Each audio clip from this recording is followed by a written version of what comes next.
Recently আমি এই জিনিসটা অর্ডার করেছি এবং এটা কেমন কাজ করে ওটাই আজকে আমি শেয়ার করার চেষ্টা করব। স্পেশালি আমরা যারা ঢাকায় বসবাস করি, ট্যাপের পানি খেয়ে আমরা অভ্যস্ত। সো একটু সচেতন আরও মানে কিভাবে হওয়া যায় এজন্য এটা অর্ডার করা। আমি এটা 350 টাকা দিয়ে অর্ডার করেছি। প্রথমে দেখা এটা কিভাবে ফিট করেছিলাম। আমরা সিঙ্কের উপরের যে ট্যাপটা বা কলটা ওইটাই এখানে ইউজ করব। সো এই জন্য ট্যাপের সামনের যে অংশটা থাকে ওটাকে খুলে নিয়েছি। খুলে নেওয়ার পরে আমাদের এই যে ছোট ফিল্টারটা, এটাকে জাস্ট উপরের দিকে একটু প্রেস করে সাইডে যে হলুদ হুকটা দেখতে পাচ্ছেন, এটাকে আর একটু অ্যাডজাস্ট করে দিলে এটা খুব ভালোভাবে আটকে যায়। এটা খুবই ইজি, যে কেউ একবার চেষ্টা করলে আপনারা পারবেন।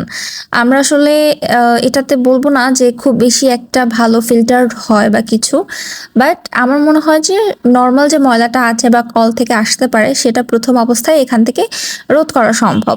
আমরা এখান থেকে পানিটা নিয়ে ফুটিয়ে তারপরে ফিল্টার করে খাবো। সো অনেক বেশি নিশ্চিত থাকা যাবে পানিটা নিয়ে। আপনারা কেউ চাইলে ডেফিনেটলি ট্রাই করতে পারেন।